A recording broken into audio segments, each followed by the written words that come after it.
Okay, if we could have your attention, please. We will finish up our afternoon media availabilities for today with Erik Jones, driver of the number 77 Sirius XM Toyota for Furniture Row Racing. Erik, your teammate Martin Truex Jr. was in here earlier and spoke very highly of you in your rookie season. Could you maybe just talk a little bit about what you have been able to learn from him, especially as he recently locked up the regular season championship and you're trying to secure your spot for the playoffs? Yeah, it's been nice to have a teammate like Martin. Really, you look back on the year, and I think we've come a long way as a group. Myself as a driver and the 77 car as a team all together have, really advanced and moved forward and become a contender. I feel like we're a top 10 team week in and week out for sure, and we've been having some top 5 runs here in the past few weeks. So we've been in contention to win some, and it's been nice to just advance to that point. So obviously the 78 car has been a big part of that. Having a teammate to lean on that has been as fast as Martin all year long has been a really big help. So it's been a fun year with the entire Furniture Row group, and it's been nice to have a veteran teammate as well, to assist me along the way and learn more about the Cup Series. We'll open up for questions for Erik. If you have a question, raise your hand. We'll start with Reed and then go over to Hank and come back up to Jeff. I Reed Spencer, NASCAR Wire Service. How frustrating was it to have to sit there for an hour at the start of happy hour, and how detrimental is that in terms of your effort this weekend? Well, it's frustrating for sure. You never want to have to miss out on practice. Is it that detrimental? Yeah, I mean, it hurts, for sure. I feel like our last practice was pretty, well, I wouldn't say it hurt, but it just didn't go the way we wanted it to. We only got to make 2 mock runs, and unfortunately we didn't get to keep up with the racetrack like everybody else did and make adjustments throughout the day. But fortunately, it's a night race, so the track's going to be a lot different anyways, but it is always a bummer not to get out there and get track time. So I don't think it's going to make a huge difference once the race comes around. We do need to find some speed for qualifying for sure, but I feel like our race trim is pretty close to where it needs to be. Okay, go ahead, Hank. Kurz with AP. You referenced how well you've been running lately with how close you are to making the playoffs.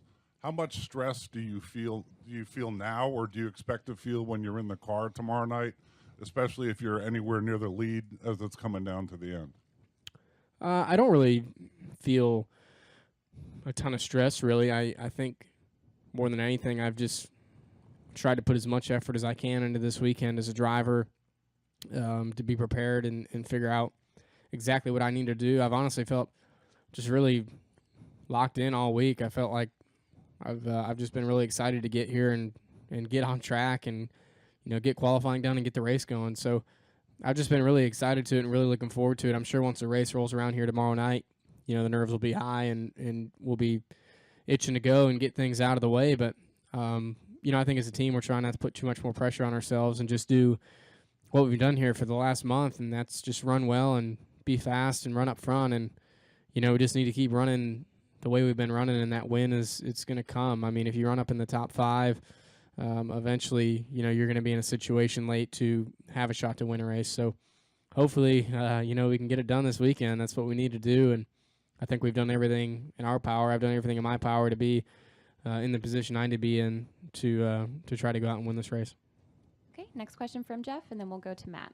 Jeff Gluck from jeffgluck.com. I'm wondering how many people called you the Jones boy this week, and did you get a lot of crap from your friends about that? Well, I got in the car. I rode down with my 2 buddies from Charlotte, and we got in the car, and I was reading through Twitter, and it was like, why is everybody saying that? I really didn't understand, obviously, because I didn't watch the race. And then so I asked my buddy, and he just started laughing, and I got it quite a bit this week.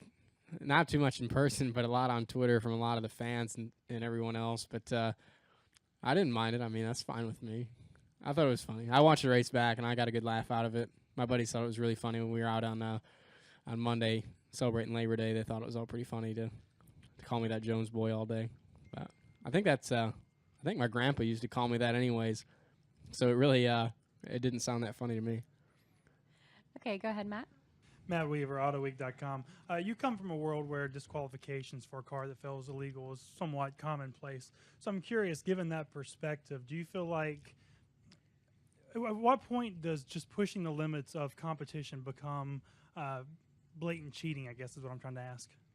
Well, I guess that's up to kind of the eye of the beholder, you know. Everybody's pushing the limits along the way and trying to get the best and the most they can out of the race cars. Do I think disqualifications are necessary in NASCAR? No, I don't really. You see in these late model races, guys get thrown out because there's no other way to penalize guys. You know, they don't race for. We don't go to the snowball and race for points. You know, we race for one race. We race to win that race. And if they were going to fine somebody $5,000 for cheating and winning the race, then everybody's going to cheat. So we get docked points, and it's a penalty, especially when we get close to playoff times. For some of us, this penalty of getting docked points and encumbered finishes now, I think, is enough of a penalty. You see it with the 22 car, obviously having. I mean, his win was essentially taken away. I mean, the only thing that didn't happen, he just got to take the trophy home and the money home, but that's it. And so I think NASCAR has done a fine job of policing it the way they need to. Obviously, I think the rules have become so tight and the tolerances have become so low that, you know, you're bound to go over that limit at some point. You know, we're going to push to the edge of those tolerances, and unfortunately, sometimes it just doesn't work out. Okay, we'll take our next question over on your left from Caleb.